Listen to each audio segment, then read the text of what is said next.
not only invite you, but you'll have a speaker speaking in terms of a subject that will be given in a minute.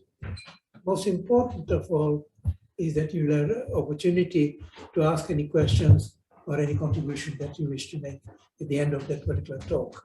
And the next important thing that I need to do is to announce you probably know it by now, the Action Village India, who are in receipt of the Gandhi Foundation Award, which is on the table over here. My name is Lord Dalakia.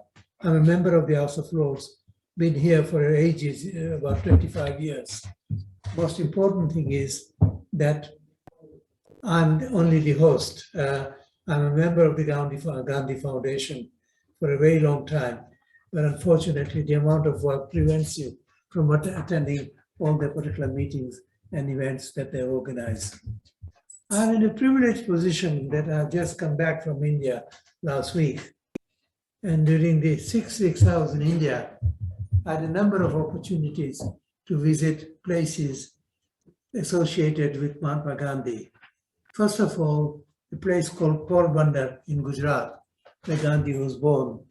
And the most important thing is to go and visit the place he was born, the house where he lived, which had a small square in front of it, and the most very simple accommodation where he lived with his parents, Karamchand Gandhi, Mohanlal Karamchand Gandhi, and his wife in that particular place from a very young age.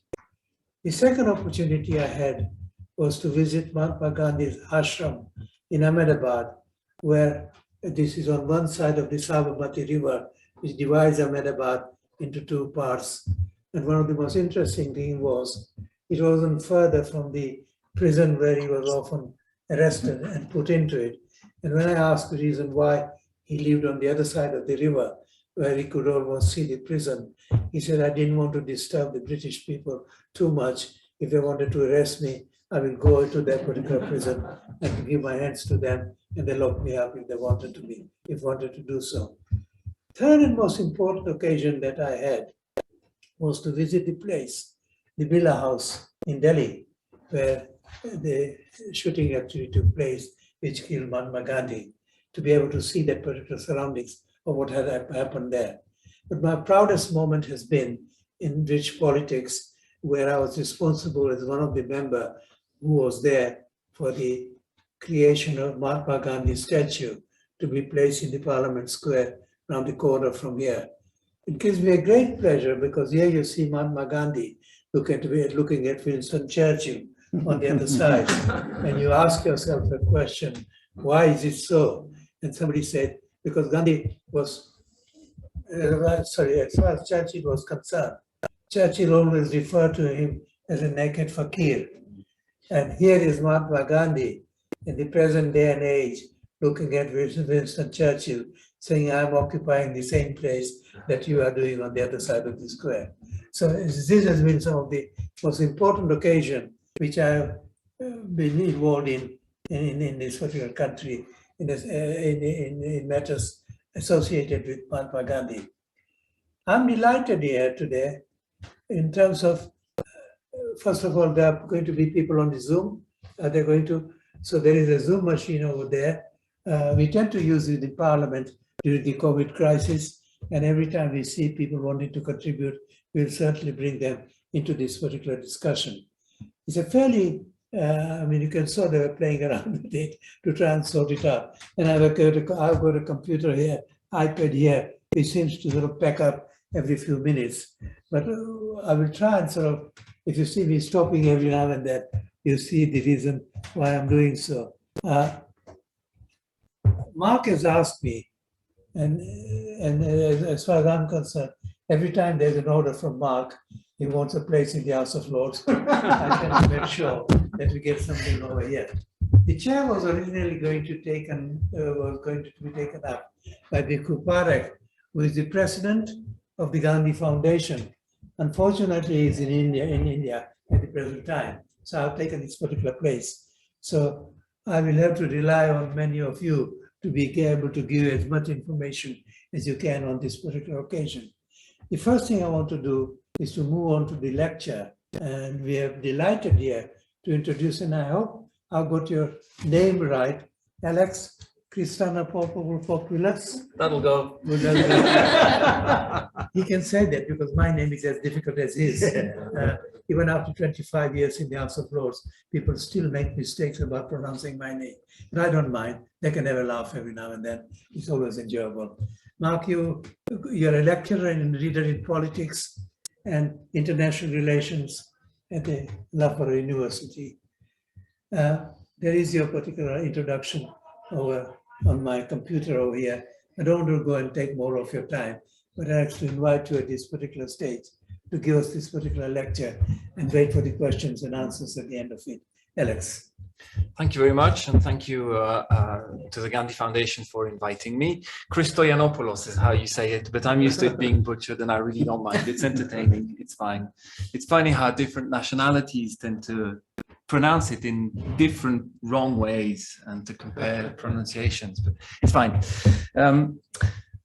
The conventional wisdom today is that when it comes to preventing and stopping war, the best moral and legal compass we've got is the just war tradition and its associated framework of international law and international institutions. That's the UN Charter and the Geneva and Hague Conventions.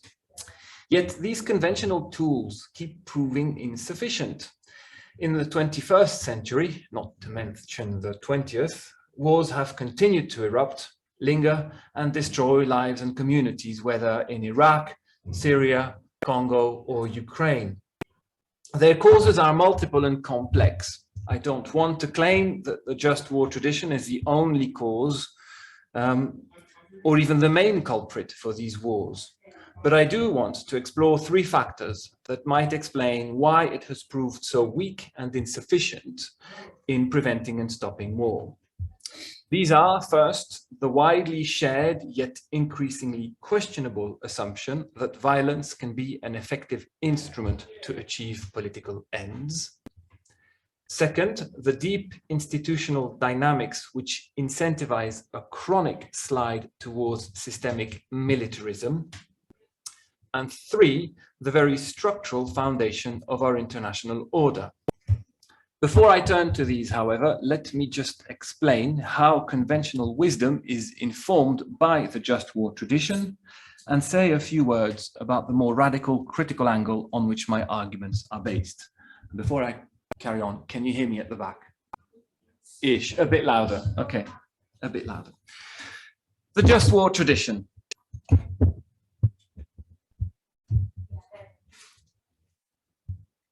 The one framework from political and moral theory to analyze the legitimacy or the justness of political violence is just war theory, or the just war tradition. That tradition goes back to Augustine in the 5th century, and even before that to Roman law. Interestingly, it is both widely and uncritically accepted, and it differs very little to what thinkers have believed since the Middle Ages. Rarely do you get that kind of consensus.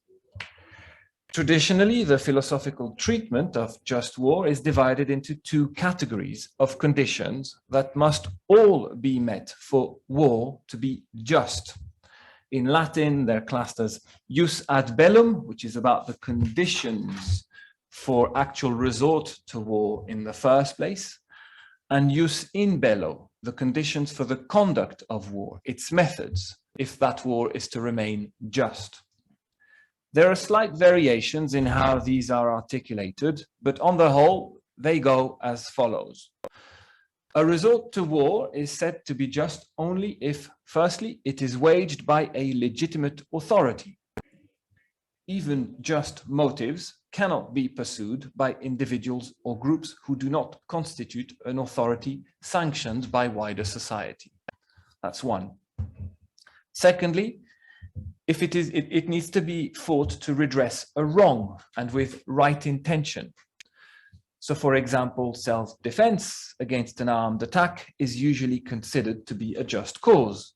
Indeed, self-defense had until recently been seen as the only justifiable cause, where defense is of a state's territory or sovereignty. More recently, there have been pressures to recognize humanitarian crises, massacres, starvation, mass population transfers, etc., as justifiable causes of humanitarian intervention. In any case, the ultimate goal of a just war is to re-establish lasting peace. More specifically, the peace established after the war must be preferable to the peace that would have prevailed if the war had not been fought. That's the logic of just war theory. So that's the second criterion. The third is that the aim must be proportional on the scale of the whole conflict. That is, the total harm which the war inflicts must be less than the harm which would have ensued without the war. 4, it needs to be fought with a reasonable chance of success. This refers to the reasonableness of correcting the relevant wrong or harm by means of violence. It must be likely to produce the desired effect. Deaths and injury incurred in a hopeless cause are not morally justifiable. 5, it needs to be a last resort. This means that all non-violent options must be exhausted before the war can be justified. As this is often a condition that is not necessarily correctly seen to be difficult to meet, a looser condition is that of necessity. So meaning that there must be good reason to believe that no alternative to war would have an equally high probability of achieving a just aim. Those are the 5 criteria of just war, of the just war tradition for resort to war in the first place. But the war needs to be conducted justly too. And in order for the conduct of the war to remain just, 3 further criteria need to be met.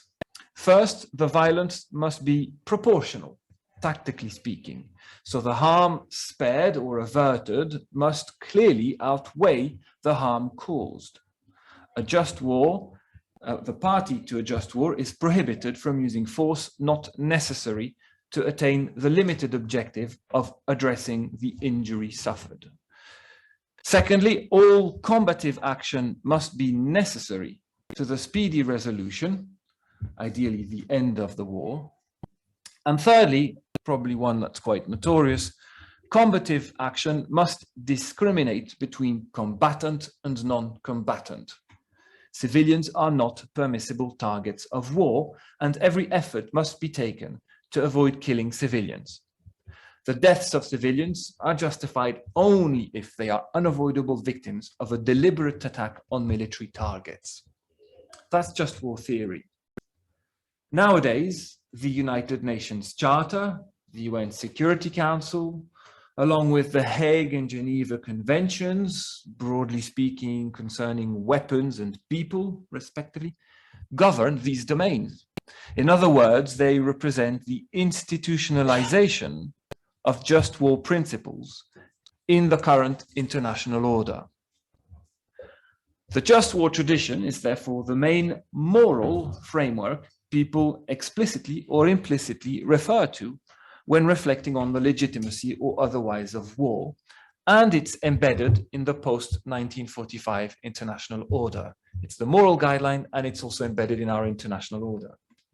For liberals, for internationalists, and in fact, not just for progressives, but for the main state actors in the international arena, this framework is the accepted one to try to prevent and stop wars by articulating the principles according to which wars would be exceptionally acceptable today. My aim today is to question this commonly accepted perspective, and to do so from an admittedly more radical angle, a pacifist one informed by elements of anarchism. My argument will basically cover some of what I cover in an article I recently published with International Studies Quarterly, titled An Anarcho-Pacifist Reading of International Relations. It's freely accessible, no paywall, because my university paid for it to be available for everyone. That's the publishing model in academia. Anarchism, a word that is amusing to pronounce in these premises, carries negative connotations, in part because of the association of some anarchists with terrorist violence at the end of the 19th century. It nonetheless has a long pedigree as a legitimate political ideology. At its core is a critique and rejection of domination, whether in the form of political hierarchies, the state, structural economic inequalities, capitalism, power distributions, and unequal outcomes based on gender or ethnicity, patriarchy, racism, or other oppressive socio-political norms and practices. The association of anarchism with violence is somewhat ironic, by the way, given how often it is based on mainstream arguments that violence is justified in politics. Pacifism is also often misunderstood. Richard Jackson speaks of it being subjugated in the dual sense of being both ignored and disqualified as insufficiently elaborated. It is often assumed to stand for a naive, single and absolute moral position, as advocating a form of passivity, as immoral and as ineffective. Yet that is another misjudged caricature. There is a wide range of pacifist positions, which include opposition to all wars, but also opposition to nuclear wars only, or to modern wars, etc. You can go on if you want in questions later on. It certainly also does not necessarily imply passivity. And this is a brief plug, by the way. Next year, we'll see the launch of a new academic journal, which I am editing, called the Journal of Pacifism and Nonviolence, which intends, among other things, to provide a forum to critically explore and discuss precisely the different nuances of pacifism and nonviolence, the criticisms of it, and so on. If you are an academic interested in it or know anyone, please send them our way.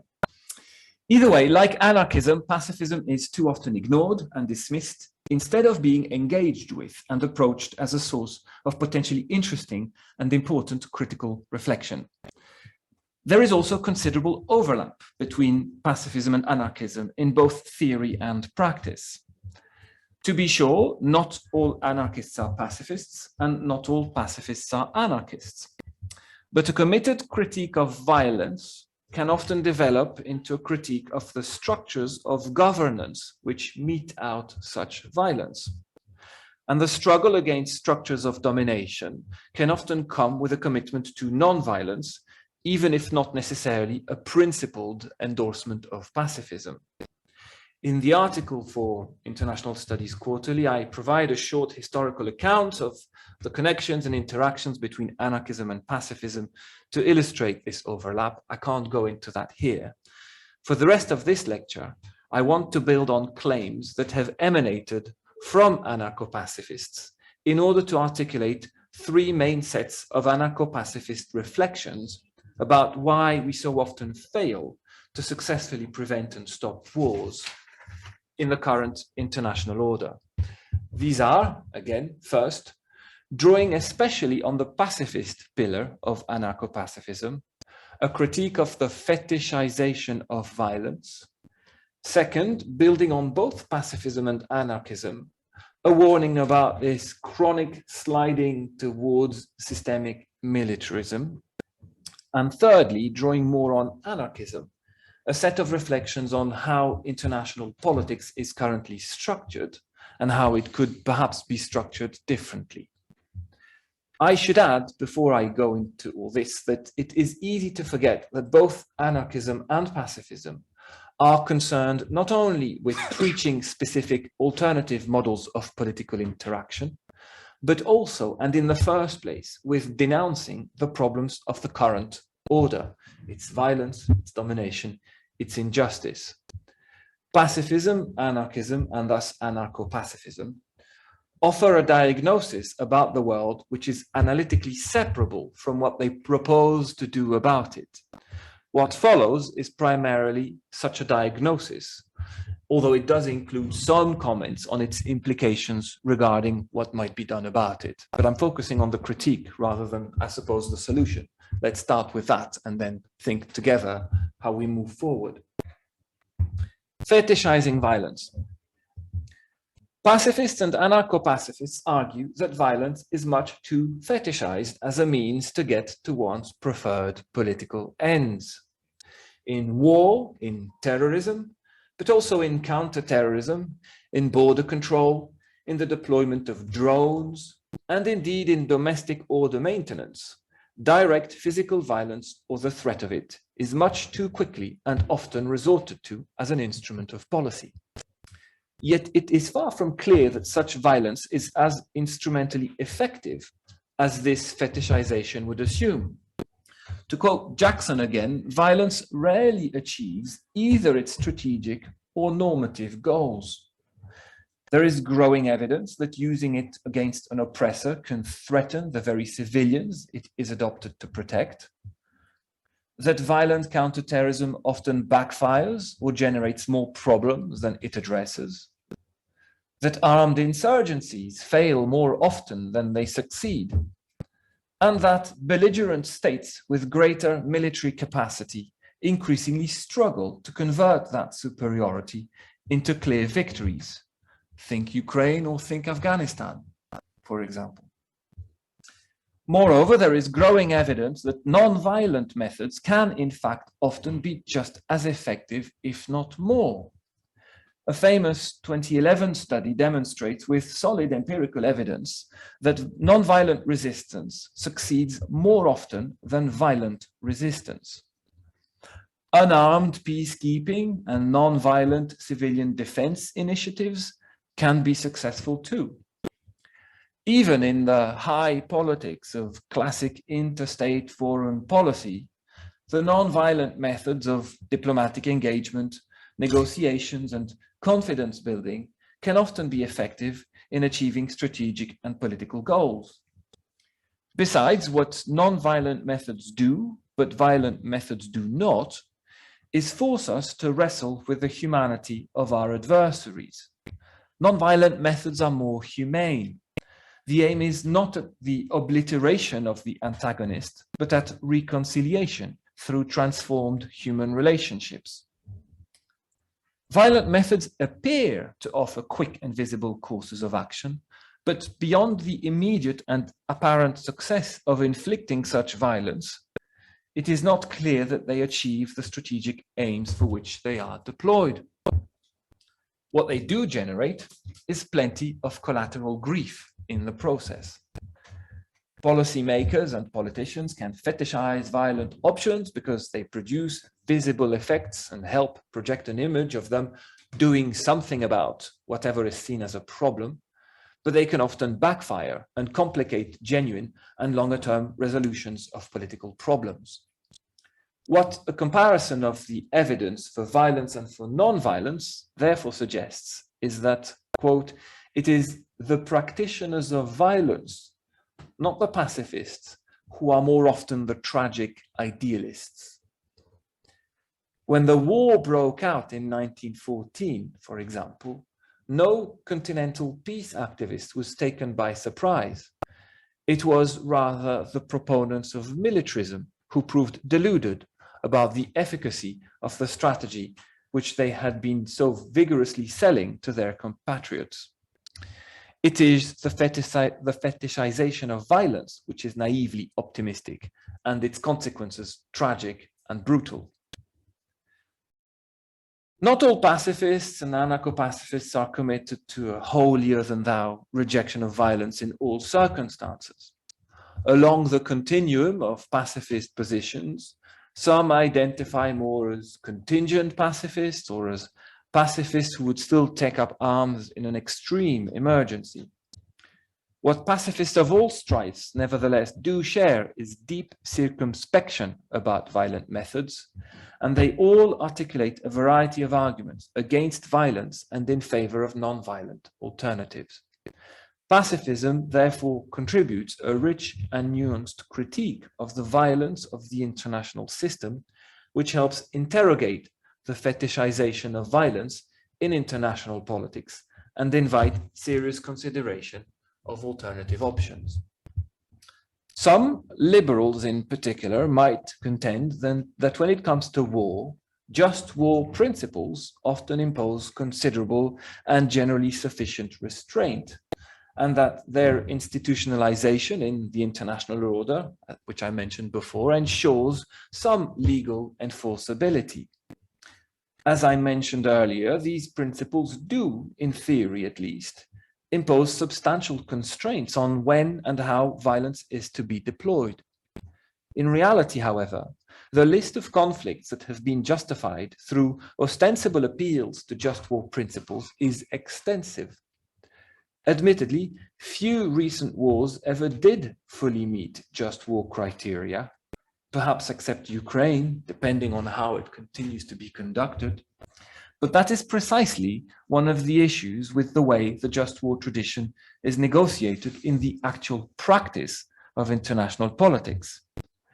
Appeals to just war criteria are made when it is politically expedient, only for them to be quietly ignored when that becomes more expedient politically, strategically, and tactically. The institutionalization of just war principles in the UN Charter and in the Hague and Geneva Conventions has not prevented many a conflict from breaching those principles, even when sometimes pretending to respect them. In a sense, those who identify with more liberal thinking about international politics have similar concerns to pacifists about violence, but liberals are softer and more trusting of international institutions than pacifists, whose critique runs deeper and is more radical. The peace movement was itself quite moderate and liberal in the 19th century, but after the traumatic violence of the early 20th century, in light of the emerging evidence in favor of more radical non-violent alternatives, and in the context of a post-war global order intoxicated by nuclear weapons and gripped by anti-colonial struggles, many pacifists concluded that liberal solutions have proved too weak and insufficient. For pacifists in the early 21st century, both the scholars and the practitioners of liberal international politics concede too readily to rationalizations of violence. There are plenty of important and constructive criticisms and debates out there about the responsibility to protect, about humanitarian interventions, about peacekeeping, about peace-building projects, and more generally about liberal international institutions. But for pacifists and anarcho-pacifists, these just do not go far enough in questioning the instrumental utility of violence. Sliding to systemic militarism. Beyond the question of whether violence is a worthy instrument, either in principle or in reality, pacifists and anarcho-pacifists are also concerned with the way in which war takes a life of its own and generates a deadly military-industrial complex. Classical defenders of the way things are organized today like to project the hypothetical self-defense impulses of individuals onto states, personifying states to argue that war is an inevitable consequence of human nature writ large. You'd protect yourself if attacked. Surely the state should be allowed to do the same. Indeed, one typical charge against pacifists consists in pointing to the apparent inconsistency between their presumed likelihood to defend themselves when attacked and their opposition to war. However, leaving aside the questionable assumption, which pacifists dispute, that the only rational and effective human response to fear or even attack would have to be violence, states are simply not sentient beings with animal instincts. War is not a natural phenomenon, but a human institution. It requires extensive preparation, major social organization, the institutionalization of a permanent military force, a supporting economic base or a military-industrial complex, and the construction of a violence-supporting culture, including the cultivation of enmity sufficient for mass killing. Indeed, there are immense political and material interests invested in the military-industrial complex. The machinery of war, therefore, works differently from what goes on within a human being under attack. And there is a danger that what can begin as a seemingly innocuous preparation for war as an insurance policy can soon enough slide towards increasingly deeply embedded systemic militarism. The resulting military-industrial complex then tends to, and I'm quoting words here, to lubricate the slippery slope towards unjust wars. Preparing for war certainly has considerable institutional effects which can be overlooked when we insist on ascribing to states the biological characteristics of independent human beings. Indeed, the very process of state building seems to have in fact been driven by war making. That is, preparing to try and win the next war is what drove the very construction of the modern state. Conscription to staff the army, taxes to pay for the cost of running and arming it, up-to-date population censuses to monitor available resources, roads to reach every corner of the land to extract those resources, the police to ensure compliance, even welfare policies to secure consent, and so on. War making, it's not my argument, some scholars are making it. War making in the late medieval and early modern period in Europe is what accelerated the emergence of the modern state. This is one of the areas of affinities between pacifism and anarchism, because many pacifists worry about how predatory political power results from the centralization of killing for political ends.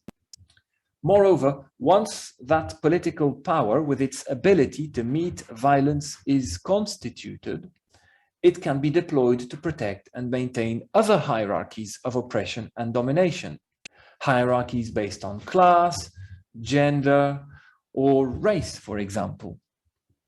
It is also worth paying attention to what the establishment of a permanent army does to society. The moral damage to citizens who are conditioned into soldiers, the risks of coup d'etat, the attracting of preemptive attacks, the consequences of ill-advised militaristic hubris, again Russia comes to mind, and the leaking of militaristic mindsets onto civilian life and culture. More generally, violence is never purely instrumental, but also it is constitutive of identities, ethics, practices, and politics. It constitutes us. Therefore, by reflecting on how war is a social practice which shapes our perception of the world, pacifism and anarcho-pacifism here again raises deeper questions than just war theory tends to tackle. The just war tradition pays insufficient attention to this constitutive nature of war as a condition.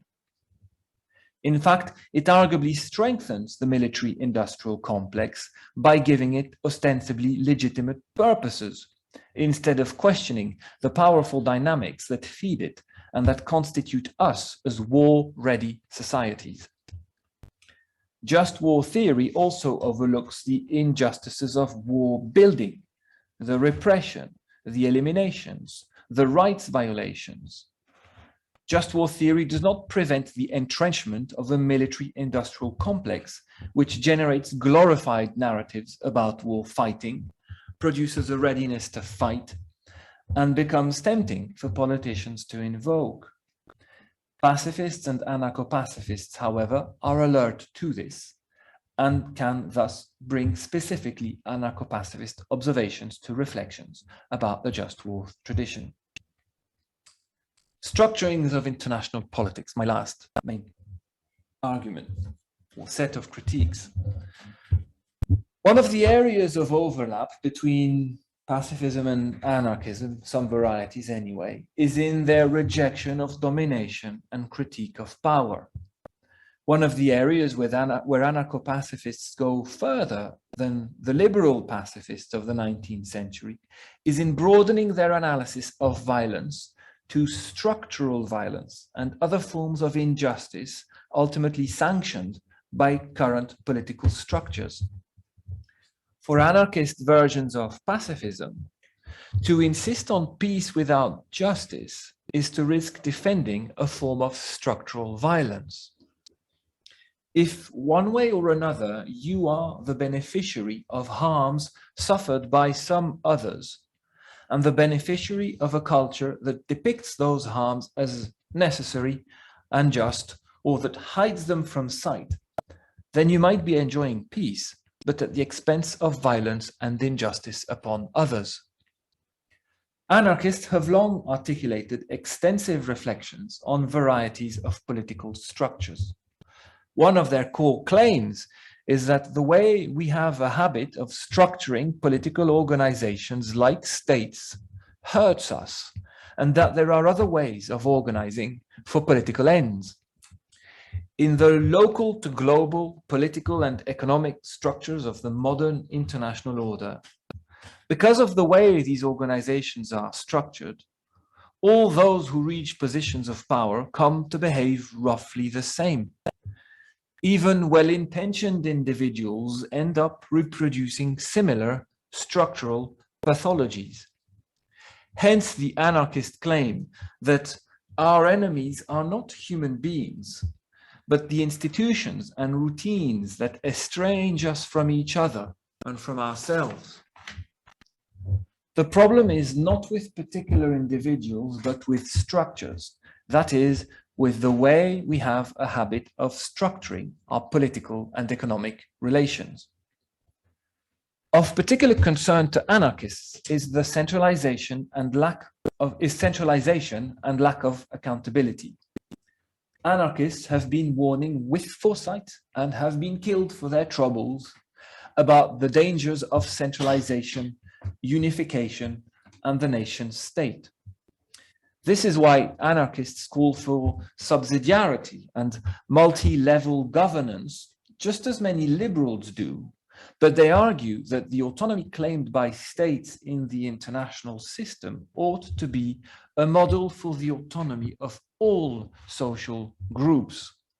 That means that the kind of multi-level structuring of governance preferred by anarchists is not a delegating down or up sanctioned magnanimously by the ultimately sovereign state, but a more radically bottom-up layering constituted by autonomous and genuinely sovereign individuals. This is one of the reasons why anarchists find unacceptable the granting of ultimate sovereignty and the consequent monopoly over allegedly legitimate violence to the state. Anarchists want power to be much more diffused, and in this sense embrace anarchy as a solution rather than the crux of the problem. More specifically, they envision a complex federation of allegiances to various overlapping collectivities. In other words, a federated bottom-up form of governance based on the principle of subsidiarity. Anarchism is therefore not incompatible with the need for some form of global organization, but central to it is maximum participation in decision-making processes. The idea that somehow all groups, collectives, and organizations must ultimately submit to the supreme authority of the state grants the administrators of that layer of governance too much arbitrary power. One of anarchism's central disputes with mainstream political thought is, after all, the assumption that hierarchy and chains of command are inevitable, natural, and necessary. People can be trusted to organize from the bottom up. And by the way, if people cannot be trusted, then there's no reason to foolishly entrust the most ambitious with the powerful levers of the modern state. The traditional structuring of the state also absolves too easily of any sense of moral responsibility the various agents of morally reprehensible state actions, because they tend to rationalize their actions by reminding themselves that the decision was not theirs, but coming from above. Similarly, the consumers of products whose production involved violence, the producers of implements manufactured for such violence, the citizens invited to vote every few years to bless the system with their consent, all tend to shift away any lingering sense of moral responsibility to the professional politicians who operate the state. Re-envisaging politics from the bottom up instead, with sovereignty, responsibility, and accountability for federated layers of governance, ultimately rooted in the people, means that every citizen, every political and economic actor bears their share of moral responsibility. The violence inflicted to others, partly away from our sight, but partly because of our own behavior, is no longer only someone else's responsibility. Also related to this is the deep anarchist suspicion of nationalism, which instills state projects with powerful emotions, but which anarchists consider deceitful and dangerous. Anarchists do sympathize with struggles for emancipation, such as Gandhi's, but they see the people as sovereign. And anarchists do sympathize with struggles for emancipation, and they see the people as sovereign, but framing this in nationalist terms oversimplifies the fluidity of ethno-cultural identities. It masks socioeconomic identities, it essentializes differences between peoples, and it offers demagogues much too tempting a specter to conjure up and exploit in order to justify opportunistic power grabs. Nationalist hype can all too easily facilitate the dehumanization of others, an important ingredient in the rationalization of violence against enemies in war. Nationalism bloats the importance of one particular layer of identity, helps legitimize one particular political structure, and instills a myopic devotion to a sense of community which could just as well be imagined differently.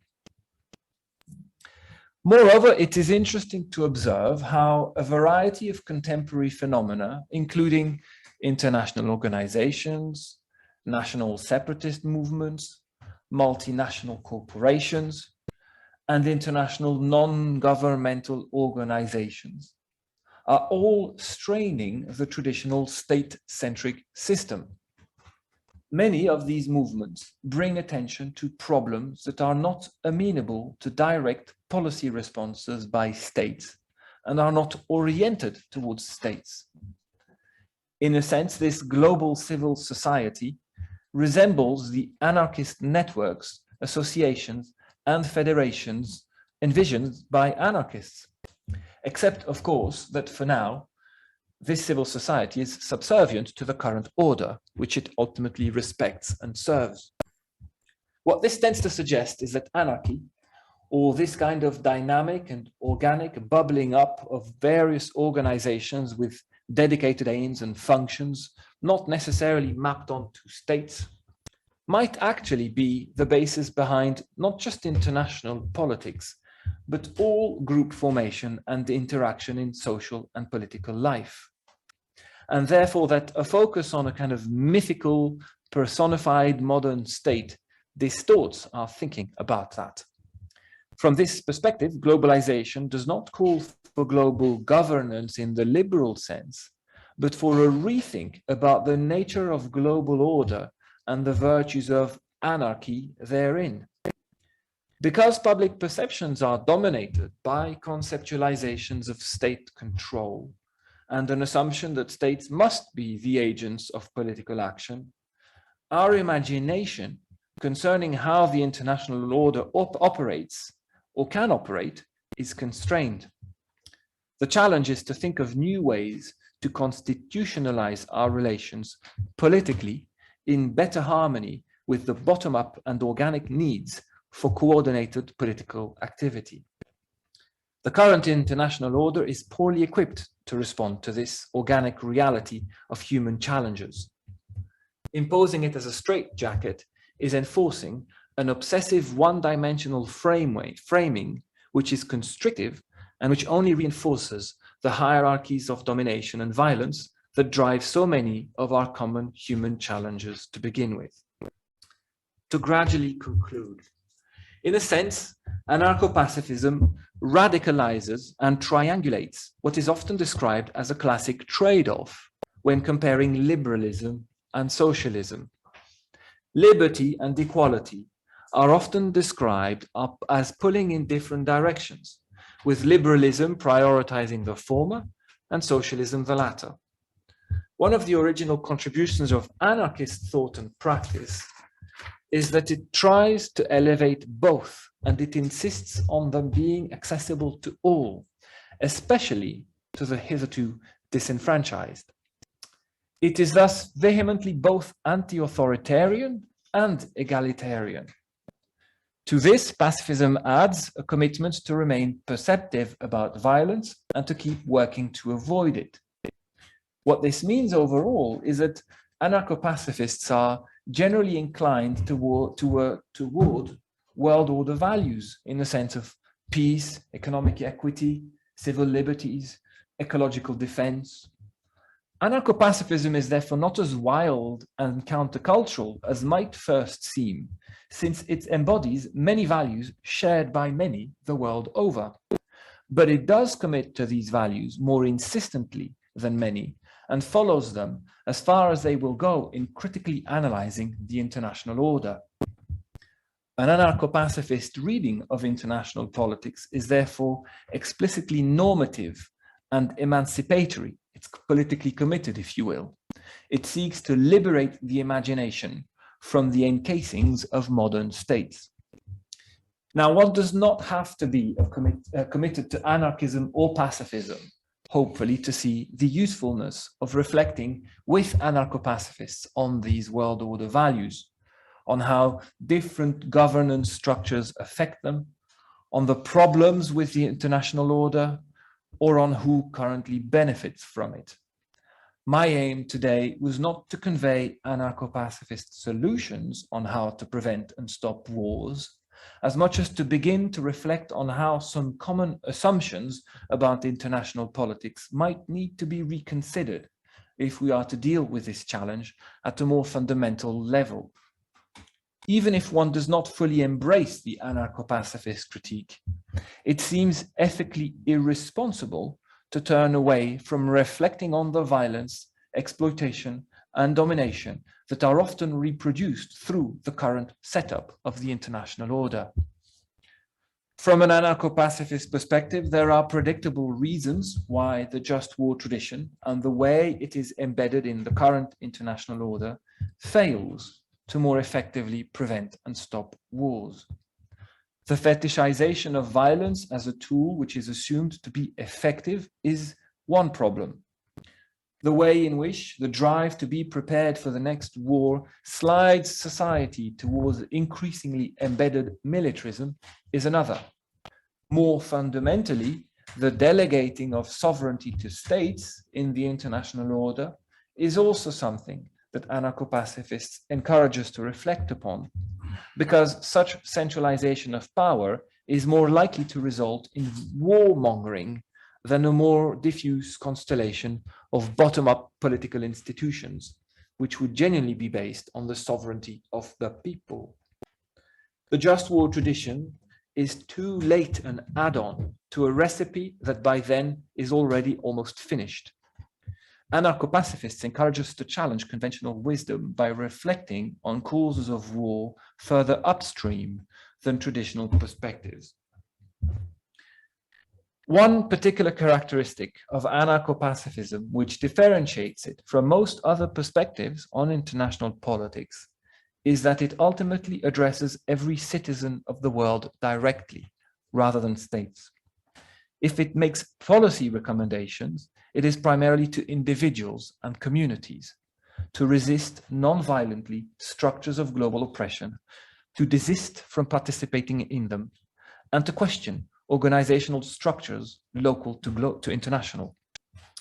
Unlike most established perspectives on international politics, It is not that interested in working through states.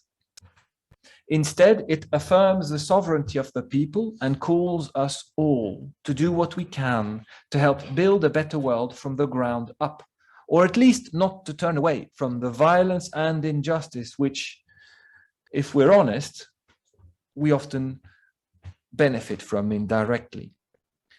An anarcho-pacifist reading of the international order and its existing framework to ostensibly prevent and stop wars is therefore one that is addressed not only to students and practitioners of international politics, but to every member of the human community, including perhaps especially those in relatively comfortable positions in today's international order.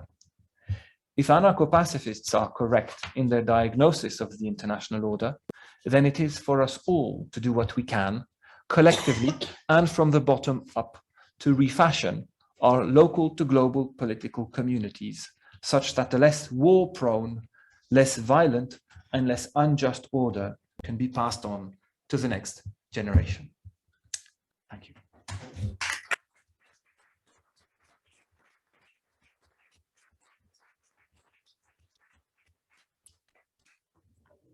Excellent contribution. It raises a number of issues in people's minds. So the next session is for you to put forward your particular contribution or any questions you want to put to Alex.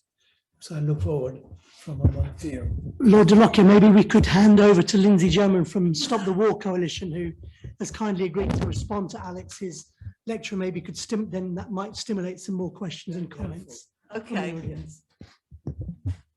People hear me? Is this on? It is, okay. Well, look, thank you very much, Alex. I thought that was a really stimulating and interesting lecture, which covered so many important points. And obviously, in responding to it, I can't possibly, and I don't want to respond to all of them, but I just wanted to make a few points, perhaps in relation to modern wars and perhaps a little bit in relation to Ukraine, but firstly, on the question of modern wars themselves, you talk about the theory of just war and the whole idea, this concept that it's going to be regulated, it's going to be proportionate, it's going to be not harming civilians. And yet, if we look at the record of wars, the post-1945 was very deliberately an attempt to try to regulate wars because of all the horrors that people had experienced in the previous two world wars. But actually, if you look at the 21st century, and to a certain extent the 20th century, we see exactly the kind of things that you've been talking about. That, and particularly, I would just like to say that the deliberate targeting of civilians, which it seems to me is an absolutely central part of nearly all the wars that we now see. And in fact, if you look at the First World War, for example, the vast majority of people who died were soldiers and other military figures. Now it's exactly the opposite, that the vast majority of people who suffer in wars are civilians. And although quite rightly, I think, for the last week or so, we've heard about the targeting of infrastructure in Ukraine with the attacks on water and food installations and things like this, which I think all of us should condemn.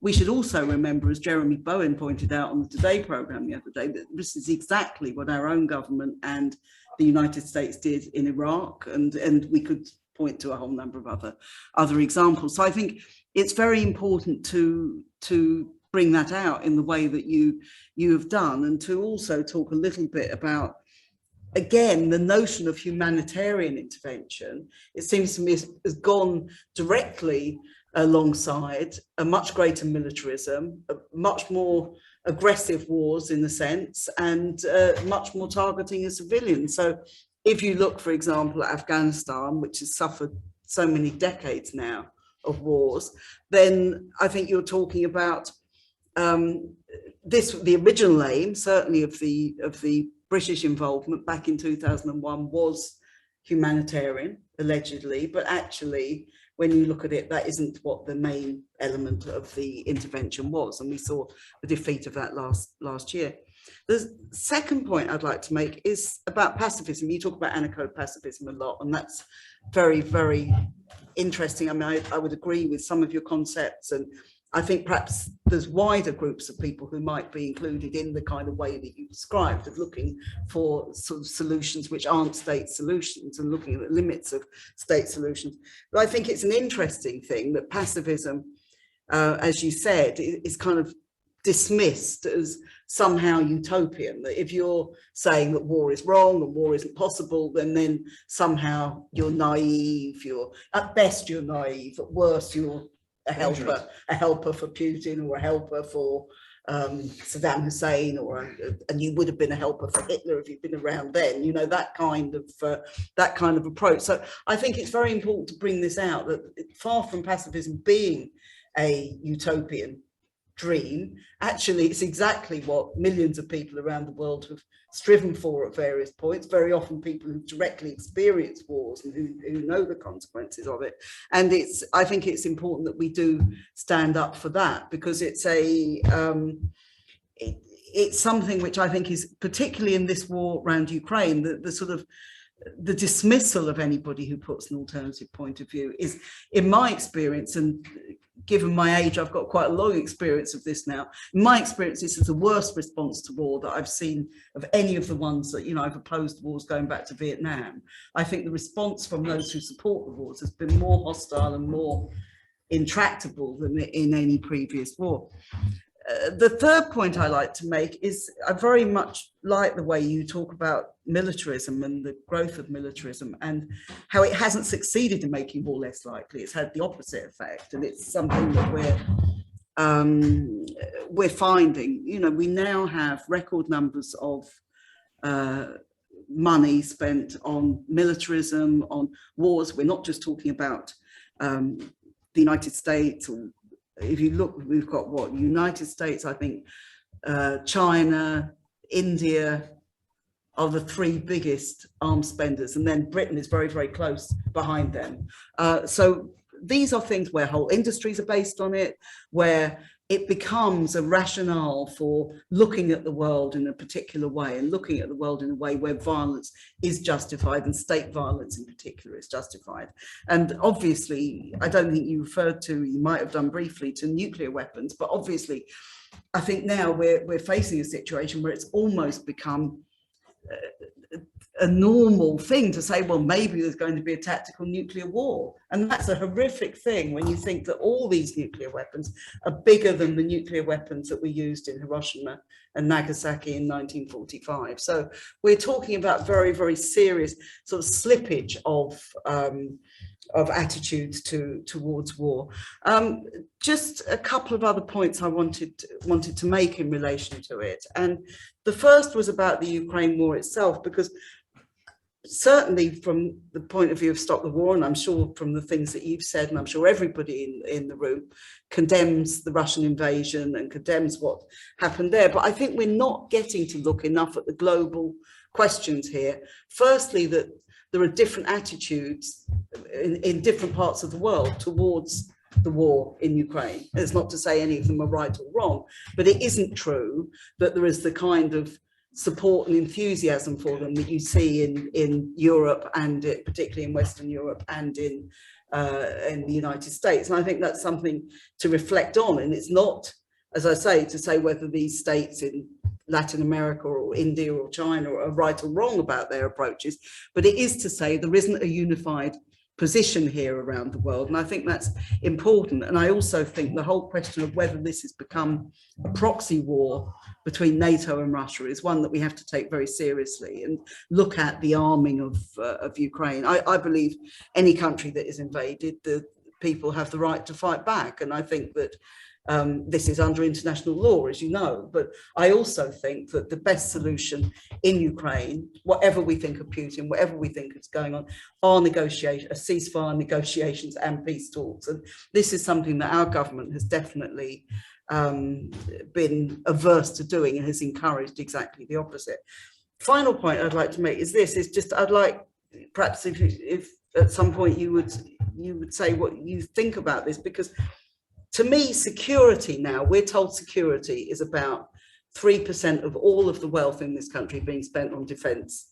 We're told that security is that we're putting more and more troops in Eastern Europe, and this will make us safer. And I think this whole concept of security, nobody wants a war and nobody wants to be invaded or anything happening to them, but surely security for people should be something different from that. It shouldn't just be the absence of war, it should be the positive things that prevent wars. And given that lots of the predictions about future wars are to do with climate change, where people have to leave their land or their homes because they can't any longer sustain themselves on them, or just that these lands disappear, all of those things, I think we need to look, what do we mean by security, and can we put an alternative view to the one that is put, which is it is about defence and militarism, which is the dominant kind of view. And just to say in terms of that, I think the point about structural violence that you make is very, very important. And I'd just like to say, just in conclusion, I think movements from below have been one of the main forces against states in terms of war and militarism. We know this, the pacifist movement in this country, which goes back the terrible way in which people were treated during the First World War. We know it from movements around the world. We know it from the big movements over Vietnam and Iraq and all the other ones that we've seen. And to me, the hope against war doesn't lie, and I agree very much with you here, doesn't lie in saying, well, this state is right and this state is wrong. I mean, you may make these kind of moral judgments, but it also lies in saying that for the mass of humanity, they have absolutely no interest in war, and we have to find ways of preventing war and finding peaceful solutions. So thank you very much again, and I hope that that was useful. Alex, you want to contribute?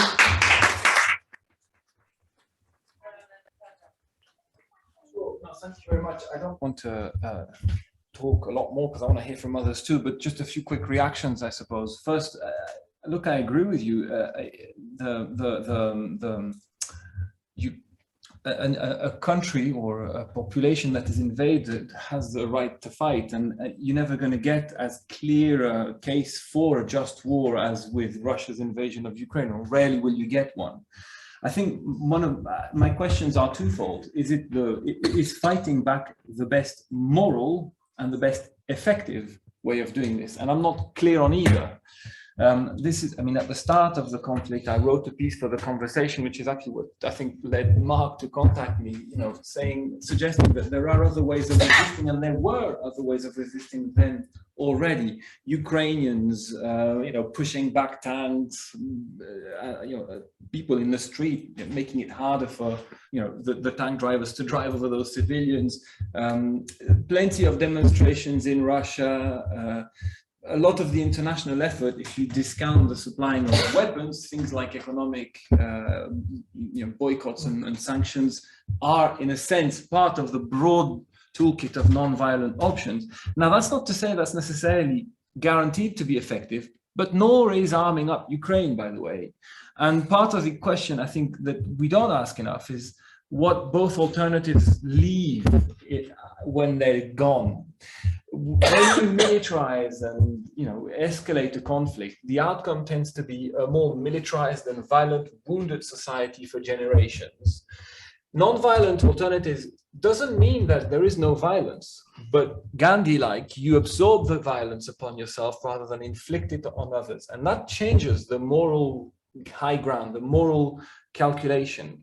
And so when I look at Ukraine now, okay, you might say, look, they've managed to push back Russia to some extent, but both societies are increasingly militarized. Russia is now striking back, you know, the energy structure as a way of escalating. The escalation can go in all sorts of directions. And I agree, the nuclear option terrifies me too. So I think on the whole, I'm basically echoing what you're saying. I don't think we disagree.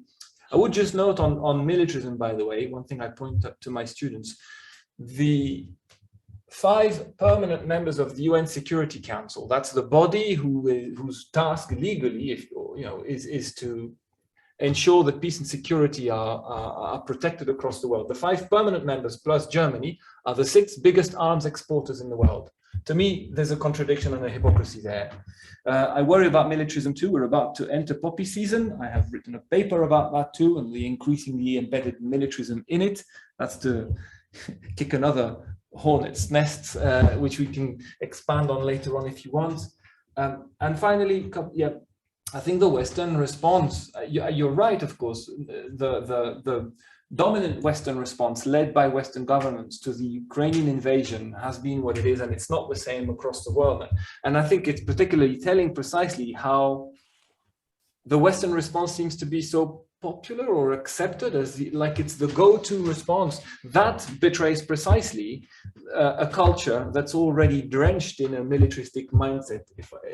Hollywood is excellent at that. There's a problem, send the boys, yeah, and they're usually boys. And so, yeah, I could go on. And as for kind of a more holistic understanding of security, again, I agree. One that's not obsessed. Just the first image that comes to mind when you think about security, guns, barbed wire, tanks, when actually security in a more holistic term, and actually in the way the UN uses it in terms of human security, for example, there's a human security agenda for 20 plus years now, is much more holistic and talks about all sorts of other dimensions, economic and others too. So I agree, but that was a long agreement. Any contribution from the audience? Give your name and organization. Thank you. My name is Esther Trienekens, and I'm a lawyer, but a student here for now. I'm a visitor and was very interested in hearing what you had to say. So thank you very much for your talk. My question is, do you think that the idea of a just war is pointless to begin with, because just is very subjective? The just war, if we look at it from the side of, let's say, Russia or Ukraine, is just on both sides. So it kind of takes out the meaning of the term, and all just war becomes like war, essentially. And since we're sitting in a Gandhian setting today, if you look at the philosophy behind it, it's not so much of non-violence as it is of self-deprivation and self-control. Now, what I mean by this is that you do not have, when you have your options, you have to limit them, essentially, like starting with just war. You do not go for just war. Like you said, that there are other economic and other options as well. So you have to have this mental limitation. And this goes equally well for states who think that it is just on their part also to intervene in such situations. Let's say like the US or if the Western countries think that it is advisable, it is okay for them to intervene in such situations, there has to be a self-restraint on their part as well, because what it does is, like Madam very rightly said, that it provokes it further and it becomes like a proxy war, essentially. So this self-deprivation and this denial on one's own part is also needed in this setting, is what I feel. And I would like to hear your thoughts on this as well. So thank you very much. Thank you. Well, let's start with the latter. The person on who I've worked the most, I've worked the most in my academic life is Leo Tolstoy, who of course was one of Gandhi's inspirations. There were others, and we mustn't simplify it. And I think for a long while, I took a lot of that inspiration to be especially around the commitment to rejecting violence as a method. And of course, now Gandhi operationalizes Tolstoy. Tolstoy is an absolute pacifist. They're not frequent, but he's one. Okay, Gandhi doesn't subscribe to that, but he operationalizes non-violence as a tactic, and in that sense kind of is the opposite of the spectrum between sort of absolute pacifism and non-violence as a method. So for a long while I thought that was the essence of what Gandhi liked in Tolstoy, but actually I think what he also liked just as much, I'm increasingly aware of it, is precisely, in Tolstoy's case, preaching of asceticism, of analysis of oneself, of self-sacrifice, etc. Now Gandhi again articulates it differently. I don't want to say, he just follows Tolstoy. He doesn't. And I'm no Gandhi expert, but I mean, I think I agree exactly what that looks like as in an international response to Ukraine. I'm not sure. I mean, there would have to be, at the very least, an element of reflection of one's own being and place and contribution. As a society, it gets more complicated, but here's the point. I'm not sure as a society we're doing that much reflecting on on all these assumptions about war and some of the ways in which our own Western behavior internationally, as it were, or our government's behavior historically, may have indirectly contributed to the escalation in the first place. I don't want to simplify this too much, but I think there's a role there. As for justice, yes, it's a tricky one. I don't want to go full relativism. Someone can define justice one way or another, or in a completely different way. I think it's interesting when you look across different religious and, for that matter, non-religious traditions, there are echoes of one another. And one of the things that's most strongly echoed and present in a lot of different traditions is what has been called, in our context, the golden rule. Don't do to others what you don't want others to do to you. You find that in a lot of different traditions. And in an article I've written on Tolstoy's reading of that, I take that far in critiquing the international order.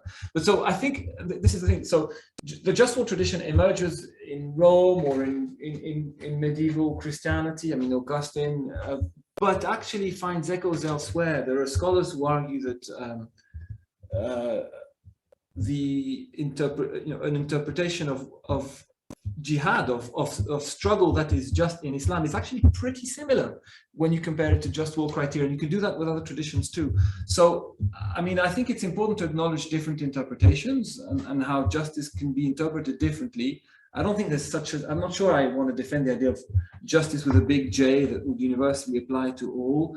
But I think most human beings have some sort of inclination toward, or can see certain things as being unjust, and it's to do with things around the golden rule. Whether we can build a complete common agreement upon that, I'm not sure. I suppose I'm just trying to say, I don't want to push the subjectivism too far, although I want to acknowledge the differences that there are. That's a bit of a messed up answer, but I hope that sort of answers your question.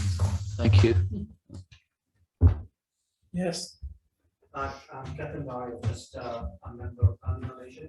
I just wanted to reflect, thank you for the talk, and I just wanted to go back to one of your points on subsidiarity and making decision from bottom up. And I just wanted to quote Gandhi here on his term Sarvodaya. I don't know if you come across it, but he basically said he wanted people working in communities small enough to permit genuine self-government and the assumption of personal responsibilities.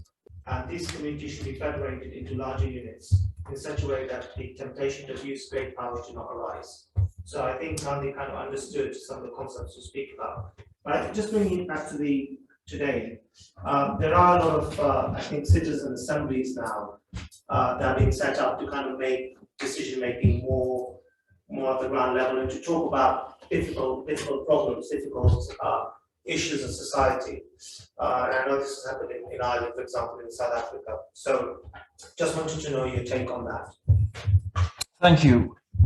Should I reply? Yeah. So the quote you gave on Sarvodaya is music to anarchist ears. It's compatible with what I've been describing, and if anything, it kind of perhaps shows how Gandhi's thought resonates even more strongly than we sometimes think with those versions of pacifism to some degree. So, yeah, that's where I'll leave that one. I'm in agreement, and it's interesting. There are scholars who look at to what extent you can call some of the aspects of Gandhi's thought anarchism or anarchistic. This isn't my specialty, but there are people who work on that. It's not a clear open goal, by the way. There are nuances and issues along the way, but there's certainly a lot of resonance. Citizens' assemblies, of course, any form of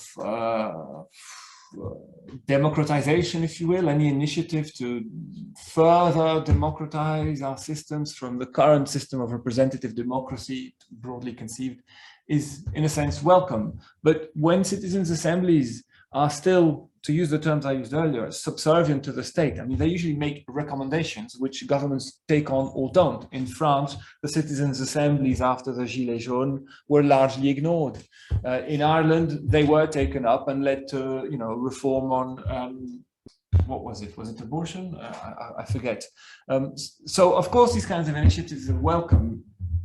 They also show one way in which you can, I suppose, consult the people, involve the people. of course, along the way, I mean, what they do is they carefully craft a hopefully representative body, a small body of people that somehow represents the broader population. That's not the same as involving everyone and kind of making everyone feel a responsibility or contribution to what's being done. So yes, it's nice, it's welcome, but it's a small step of, you know, and it doesn't really challenge more deeply the way we structure politics more generally, if that makes sense. But thank you. Yes, Mark. I was just wondering, Alex, going back to really what Ketan said, because in India you had Panchayati Rajas, and obviously that was, for Gandhi, that was the unit of democracy that was most important, was the village, I think. And, you know, obviously the sort of livelihood work that Action Village India do is really important to sort of give you know, villagers livelihoods. I just wondered, do you have any sort of ideas of countries that are doing the mobilization of all people within a community in the right way? And also, is there a way to sort of unify the liberal order with the sort of anarcho-pacifist order? And what I'm thinking there is subsidiarity is a key principle of the European Union. Okay, the UN is nation states, but also there are lots of there's lots of groups, civil society groups, you alluded to this, with observer status. So I just wondered, is there, in our current liberal system, in inverted commas, are there sort of positive seeds of a synthesis, really, that brings your perspective together with what the international order is at the moment? Sorry if that's too big a question. Big questions are good. I don't know if I can honor them, but I can try. So communities that would be examples that do these things. There are more than we think. Again, I can't necessarily mobilize all the examples in my mind, but I mean, both historically and so anything from certain protest camps and communities to communities around the globe, perhaps further away from the big cities, that organize on a much more ground up level at the village level, depending on how it's then done, right? Because villages can be quite patriarchal too, depending on how they're structured. There are plenty of examples of communities organizing in this, what should we call it, politely, more democratic way. They, as soon as they become a hindrance to, and this is my transition, to kind of vested, established, entrenched interests, they'll be rolled over. So if they're on the way to a pipeline that we frankly need or want, then we'll pass the laws necessary to, you know, to ignore them, to transform them, to, you know. So I think what that shows, and similarly to, I suppose, the way I want to go with your second question, is there are the human community, the human collectivity in its extremely wide diversity and sheer number provides all sorts of examples that are inspirational. The problem is, I suppose, we don't really pay attention to those, and because the Westphalian model of statehood is organized, kind of dominates, and eventually all these smaller communities, if they want things like funding, recognition, they kind of come back to recognition by the sovereign state. So it's all modeled to, again, I suppose, serve the existing model, I suppose. Subsidiarity. So I'm writing a paper that's an anarcho-pacifist critique of the European Union's internationalism, which I suppose is personal as someone, as a child of Europe myself. Yeah, I'm from Brussels. My parents were French and Greek. I grew up in the you know, the liberal dreams of 1990s you know, Europe.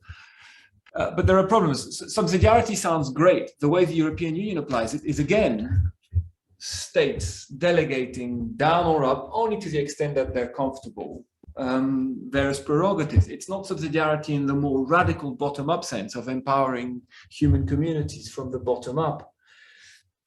You know, so yes, I think there are seeds, all sorts of seeds that give me hope. But then I look at the current, what do you want to call it, the current established international order system, the global political economy, and it is so entrenched, so powerful. Its vested interests are, yeah, there's a lot of wealth there. It's affected our mentalities, our cultures, and I worry that the seeds are not enough to save from ecocide, to name that way, or the effects of the Anthropocene. Yes, it gives you hope, but it's ever only ever marginal steps. And frankly, it's not good enough for the next generation. The world is heating up. This place will be underwater in not so very long ahead. The seas are rising, and the kind of tinkering that we're doing, Paris, yes, but then the actual commitments, they're much lower. That's just on the environment. I worry about three, like my worries around kind of the future of humanity are threefold. One is the environment. Another is around the economy, by which I mean, I think in 2008, we came really close to a collapse that could have been quite challenging for us all to kind of to face. That's not to mention the deep and deepening economic inequalities which generate instability. So I worry about the global economy. I think we can get to 2008 quite quickly again. That could be interesting, to put it politely. And then there's what is typically framed as security issues, anything from weapons of mass destruction, nuclear weapons, all the way to the proliferation of small arms. There's just more and more of them, and I think that's worrying because they can easily get in the wrong hands, including in White Houses with red buttons. So I worry for that too, and those three are threats that are really, if I think about them, keep me up at night. I suppose there's wine, and that helps me. Sorry, red or white? Red for me. Were you asking a question? Yes, please. I'm Ange. I'm an advocate like you, and I just want to make an observation that I think it starts in the playroom, because if we're still selling toy soldiers to children and still and all the computer games are still war games, and it's that they're talking about fetishization of violence and war. That's just an observation really, and it's a cartoon, goodies and baddies in it, children watch from an early age. Yeah. And it's just ingrained into young people that is normalization. I mean, obviously there have been some anti-war films, but just what to say really. I agree on that. Just so the first issue of the Journal of Pacifism and Nonviolence is gradually getting there. There will be 10 contributions. One of the authors, I mean, it's still a draft, but it's an evolved draft, is precisely asking how we talk to children about war and precisely those issues. And, you know, having a 5 and an 8-year-old and having to face the kind of, the forms of entertainment available to them in popular culture. And even if you want to resist it, they'll get it from the playground and from school. And even, but the challenge is also kind of, even more frustratingly, how do you explain the world to little ones? It's tempting to say goodies, baddies, and oversimplify, but immediately there you dehumanize. And so I agree. Yeah, as an anarchist parent, and my children have grown up now, they've had questions like, "Are you sure you didn't bedtime? What do you mean you had an anarchist parent? What do you mean your husband was non-violent? What do you mean you were never hit with them?" And yeah, so the people, they're not believed to a certain extent. My youngest is 23, and she rang me up to ask me, "Is that true? Do I remember it rightly?" Yeah. So, yeah. No, I agree, and it's a challenge. And if I say this, if I can say this as well, so you know, in my time, I sometimes end up in polite society. I have arguments with people over wine, or other, you know, it might be at Christmas, might be with family, and I find myself defending the kind of more radical position. And there's a moment often in conversations with people when people will flip and tell you, "All right, then, but where's the solution? How have anarchists really, you know, what's the example of a society that's worked?" And I like to point out there two things. First, can we note that it seems that you seem to, at this stage, implicitly agree with the criticism? Okay, that's important. Now, what we do about it, I'm not sure. Anarchists have tried things. They're not perfect. The others have tried things in India and elsewhere. You don't have to use the A word either. There's all sorts of possibilities. But I think the challenge is for us all as a race, the human race, to think about these together and to rise up to the challenge. Because yes, what anarchists have proposed, how we are to teach children, for example, differently, isn't an easy one to resolve. But I think I do have faith in us all being able to do so. I worry about the entrenched interests, to call them that make it so hard, including in our head through what we've consumed in culture, etc. So yeah. Second question from you. Thanks. First question. Yeah, thanks very much. Really thought-provoking lecture, and all the responses, and thanks also to the Stop the War Coalition for the responses as well. I'm basically just following on from what you just said just now. I mean, you know, what I'm picking up, of course, is that there's this mentality of security, and it's entrenched in militarism that you've all pointed out, and from a very young age, this was pointed out as well. And you know, how do we? I mean, and you know, the UK, I think, is one of the biggest spenders on GDP in Europe. Probably the biggest in Europe in terms of defence. And you mentioned that, you know, the big six, etc. That spend so much on defence and militarism. I mean, I'm just interested to know what ideas are out there. What to get from here to another place? Where should all this energy, this militarism spending be channeled? What ideas do we have? I'm just interested to know what's out there. What Gandhi did, for example, what he advised in such a in the way the world is, in the way the world is structured at the moment. What's the answer? Can there be an army of peace, army of conflict resolution, other solutions? I don't know. Would that work?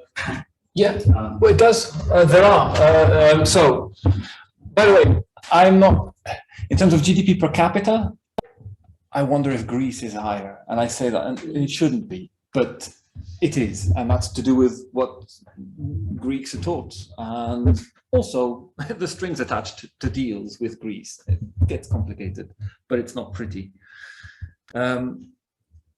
Look, and I'm going to give you, at least in part, an academic's answer, but I think it also begins. I think there's a role, at the very least, for the academy there in helping create spaces where these things can be taught, learned, discussed. I'm talking about the kind of teaching side of academic life, but also where what this could look like is researched and explored. And this is a, you know, cringeworthy plug, but this is what I want the Journal of Pacifism and Nonviolence to explore. Really honestly, I don't want this to just be a love-in and a celebration. You know, what works, what doesn't, what examples are there?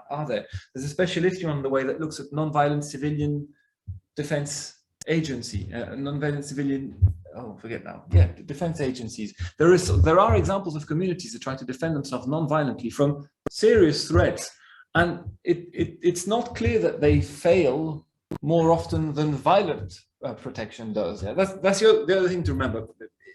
Non-violent initiatives fail. Many do, but violent ones do too, and possibly more.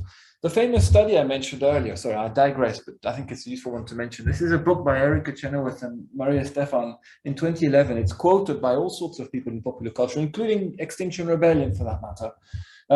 What they did is they looked at over 350 examples from 1900 to around 2008, I think, of violent and non-violent resistance, okay, all sorts of movements. And they code them all across the world. They code them for as successful, partially successful, or failing, okay, violent and non-violent acts of resistance. Their finding is that both fail more often than they succeed, but violence fails twice more often than non-violence does. Furthermore, non-violent struggles, when they do succeed, they leave in their midst a society that's much more respectful of what you might call human rights, etc. Whereas violent struggles lead to a much more, what you want to call it, totalitarian, dangerous type society. So I think there's you know, among the places where we begin is we need to challenge our own approach to our dominant culture, our ways of thinking, and that's where the academy can play a role. And then we need to pay attention to the examples. Here's the other thing: violence sells. The media, I don't want to go full conspiration, but you know, has advertising space to sell. That's the way it's structured. And you know, terrorism, violence will draw audiences. Non-violent initiatives less so, and non-violent acts which might not even be confrontational, even fewer. So there are loads of examples of NGOs doing work, armies of peace, to use your words, out there. They just don't get reported on because people don't pick it up, don't read it. Maybe that's the case for public broadcasting and a different kind of priorities too. But that's another challenge. Violence is attractive and sells and draws attention. All these initiatives have a, you know, they lose from the start already, or they have a higher a bigger struggle to even get noticed. But there are many out there. I can't think of loads to name now, but I know there are all sorts of initiatives, whether it's to organize whatever, you know, relief for the. Some sometimes get funding by governments. So I'll give you one thing. One word that many of you might have come across now since COVID is the notion of mutual aid. This is an anarchist concept that anarchists used in their own circles for decades. It dates from Peter Kropotkin. But in the beginning of the COVID pandemic, a lot of groups were set up, often by either anarchists or people close to it. I don't want to say anarchists did it all, but using the term mutual aid when people were thinking about how to help, your neighbors on the street, the people who were losing all income, for example, would struggle with lockdown, and governments lapped that on and started funding some of these initiatives. And you'll hear mutual aid being talked about in this place, in both of them, as the vocabulary has entered the mainstream. So governments will sometimes see an advantage in subsidizing some initiatives like these, giving them priority, and to some extent that's great. I think the thing to then watch out for is when that becomes captured and reorganized in different ways, and you kind of lose some of that original impulse, some of the original priorities, the original ways of doing things, which were perhaps more democratic and bottom up. Sorry, that's another long-winded answer, but I'm afraid I do that. Lord Rocky, move to the Peace Award section. I'm just coming around to that. Brilliant, And I thank just you. wanted to check, is there anybody on the other side of the Zoom who wants to come in? We, with regret to the Zoom audience, we've muted them all, and they're just observing, just because we thought we had so many people in this room, that we should just focus on the room. But I hope the audience are enjoying it. Pop me an email if you have a question. Yes, drop Alex an email or the Gandhi Or Foundation. connect and you we'll with pass the it on. Zoom. Can we now come to the second part of our event today, which is the award of the Peace Award, and the recipient in this particular matter is the Action Village India. And I'm delighted here that we've got the chief executive officer of this particular organization. I would like you to tell us what you do, how you relate to people in India, what sort of activities you carry out, and then we'll work out in terms of the award that will be presented to you. So, Sure. Esther, it's your turn now. Thank you very much. I've got a little note prepared. Shall I sit here? Is that better? Can you all hear me better? Yes. So I've got a little note prepared. It will go into what we do, but it also mainly focuses on the recognition that we've received from the Gandhi Foundation, which is the work that our partners have done around the COVID-19 pandemic. So I'm going to talk a little bit more about that as well. So on behalf of Action Village India, I would like to sincerely thank the Gandhi Foundation for handing us this year's Peace Award. I stand here as Action Village India, but this award goes far beyond Action Village India. This award really goes towards our partners in India.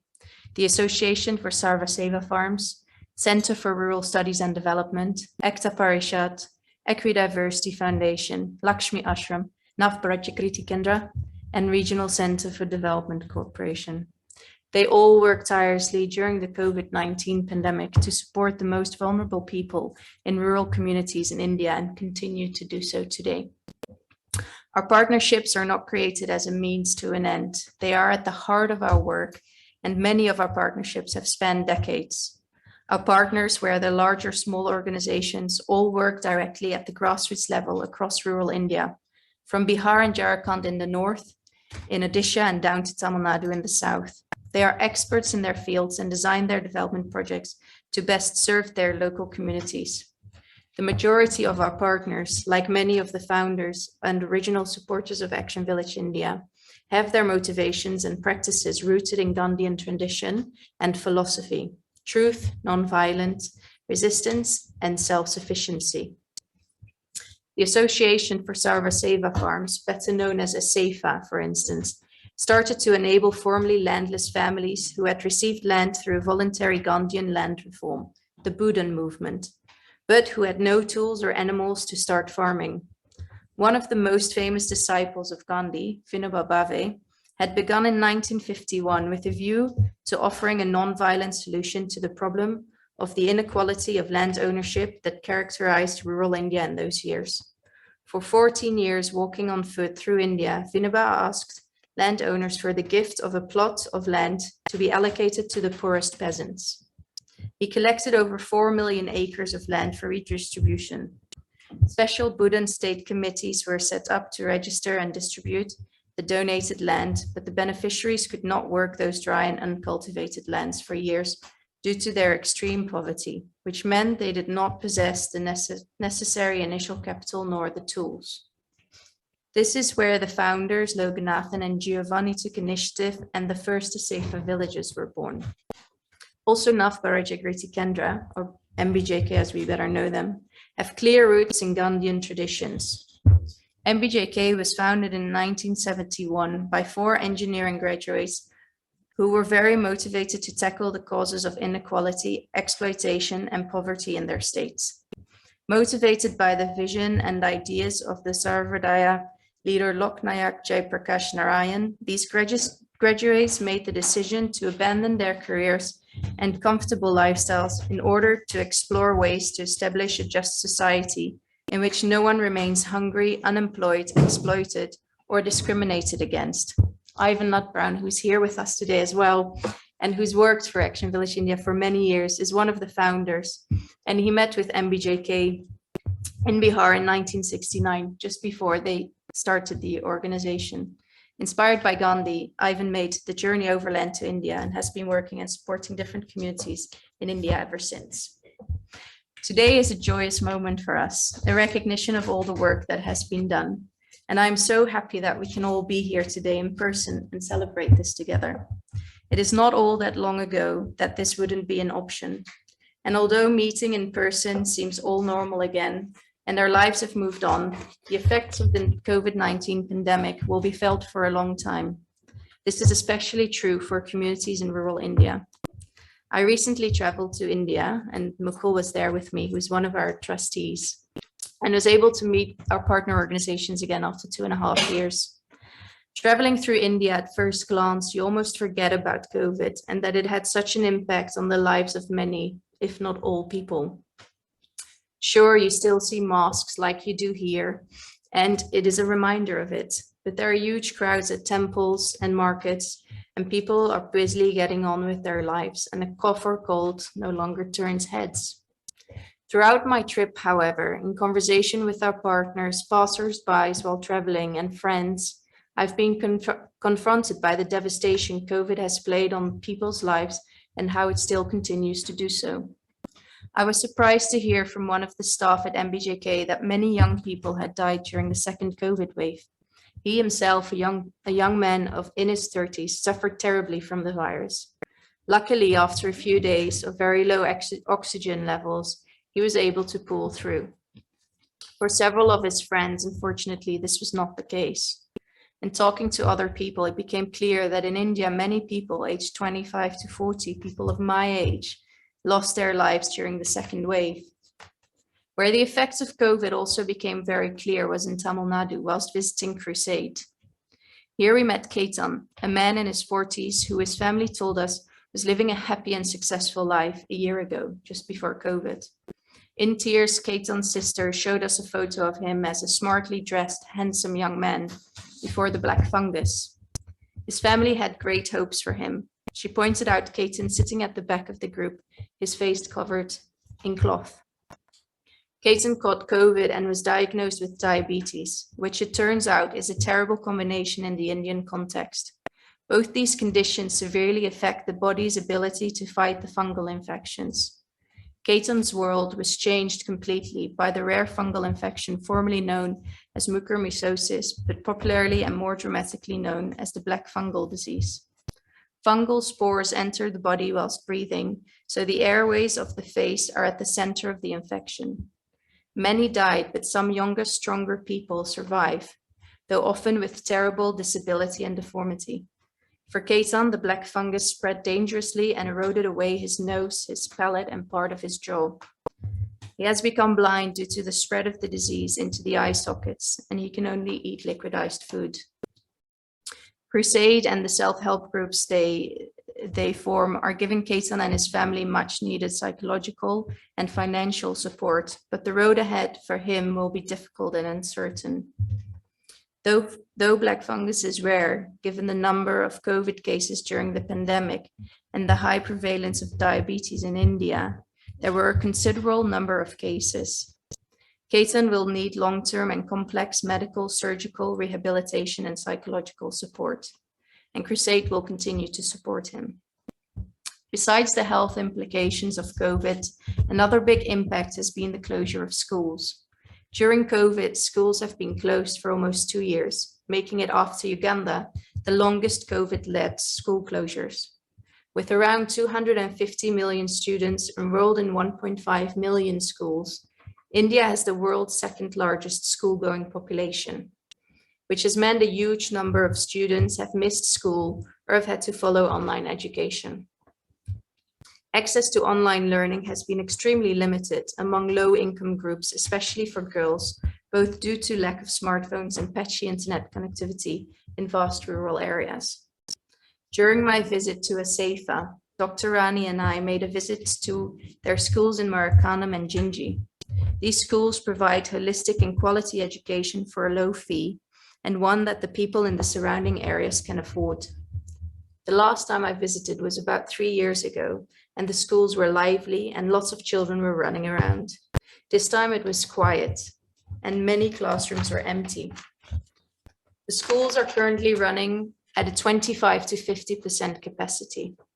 And though Asafa expect the schools to get back to full capacity in due course, it is going to take some time for this to happen. Dr. Rani explained to me that children were automatically passed at government schools over the last 2 years, and parents now see less value in sending their children to better quality but fee-paying schools. And so many more children now go to government schools. Here they are also provided with a midday meal, which is beneficial to the students, but the quality of education varies immensely. The Asafa schools also saw a drop in girls attending school, and where previously the number was around 50-50 between boys and girls. Right now, there are more boys than girls going to schools, as girls were kept out of school before the boys. The closing of face-to-face education during the pandemic meant that many children were following education as best as possible through their phones or through their parents' phones. This increase of access to mobile phones has also brought a number of other problems with it. We heard from Satish at MBJK that there had been an increase of sexual harassment in estates, and they felt this related to boys watching more porn on their mobiles. We heard similar stories from Bimla from ECTA Resource Center for Women, and she spoke about an increase of child marriage and violence against women and girls. I also met with ECTA's Railway Children team, who rescue children from railways. Over the COVID period, the number of children running away had decreased greatly, but over the past few months, it had started to increase again. And what they saw was the main reason was phone addiction.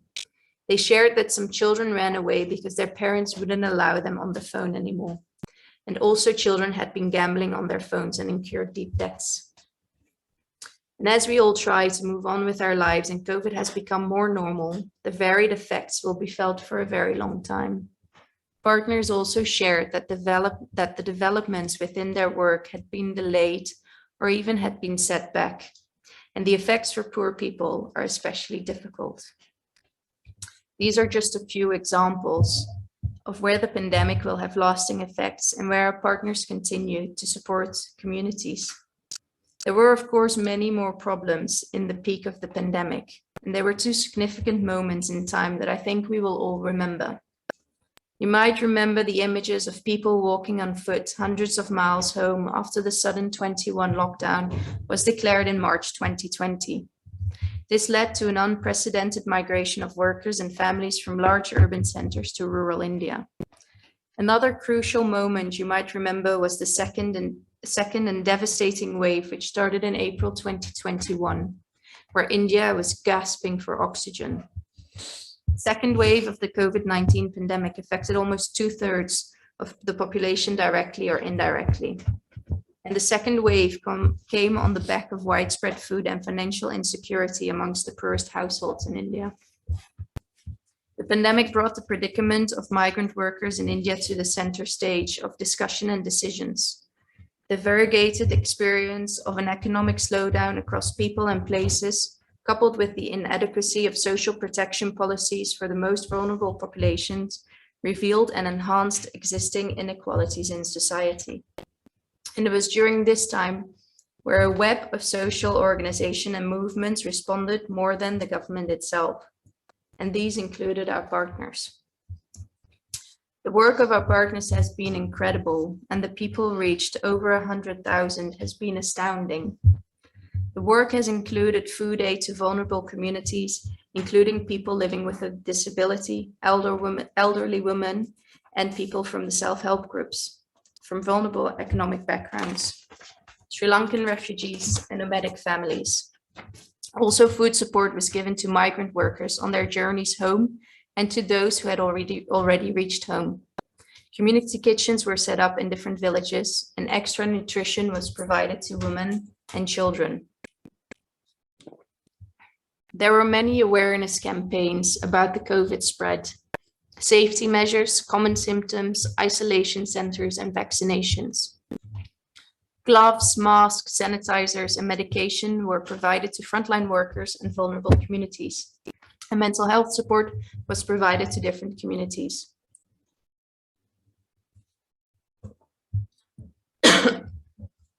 Our partners worked together with local health centers and government hospitals to set up isolation units.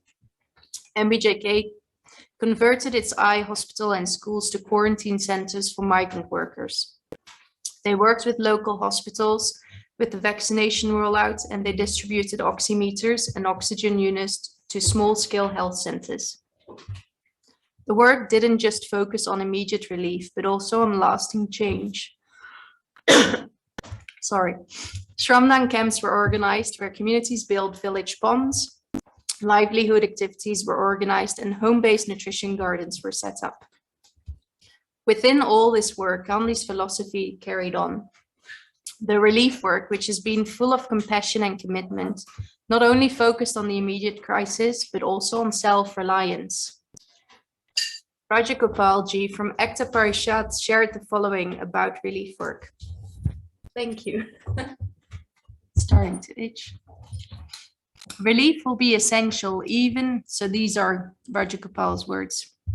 Relief will be essential even in the most advanced societies, but the attitudes shouldn't be of pity, but of empathy. We have to ask ourselves, how would I like to be treated if I'm suffering? There should be an inbuilt idea of revolution in relief.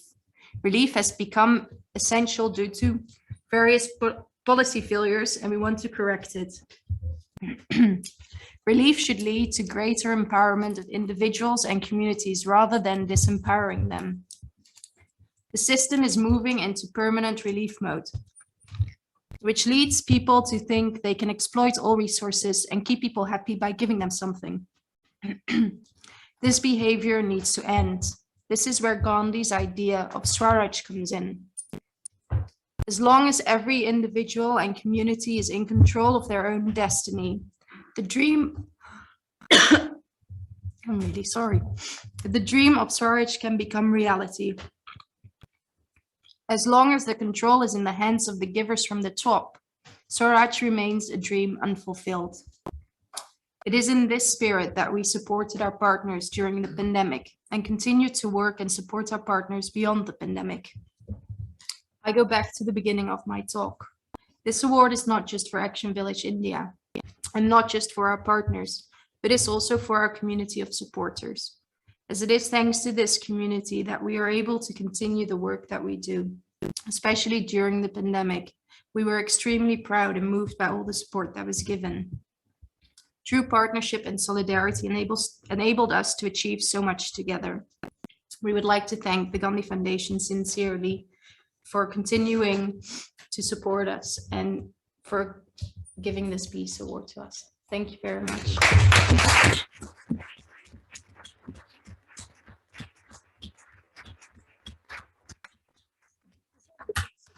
Navnit to Esther, and if you also, your trustee would also like to join, and I wonder if Ivan might like to join as well. I first heard of Action Village India when Ivan spoke at our multi-faith celebration years ago. There are 3 trustees of ours Oh, here. please So do there's all- Falavi and please Beatrice come who along, maybe yeah. want to. Please, everyone who wants to would be most welcome. And if we Can I just make it clear, first of all, thank you very much for your contribution. Very much appreciated of the work that you do. And the extent to which you have explained all these things to us. Second thing is, many of you wonder what sort of meetings we are having from time to time. May I suggest that you may wish to join the Gandhi Foundation? If you wish to do that, there are forms available, I understand here. If not, get hold of Mark Oda and he'll give you the forms so you can become a member and come along to this meeting in future. On behalf of every one of you, on behalf of the trustees of the Gandhi Foundation, I present this particular prize award to the village India.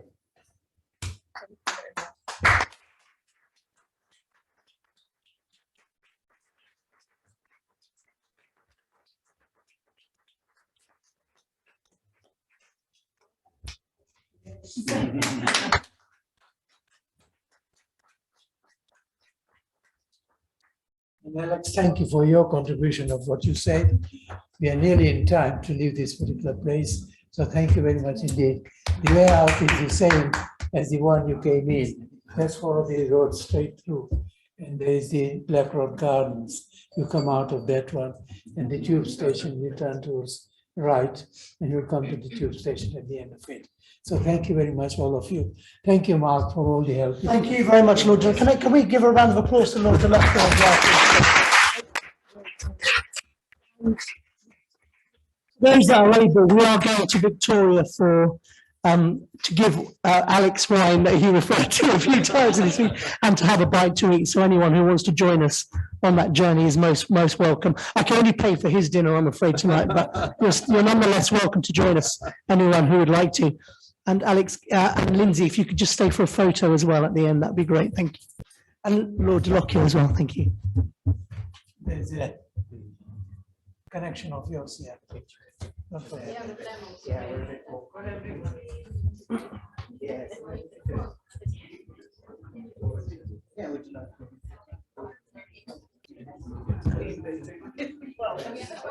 Yeah, absolutely. Yeah, absolutely. Yes. Yeah, we should do that. And we should have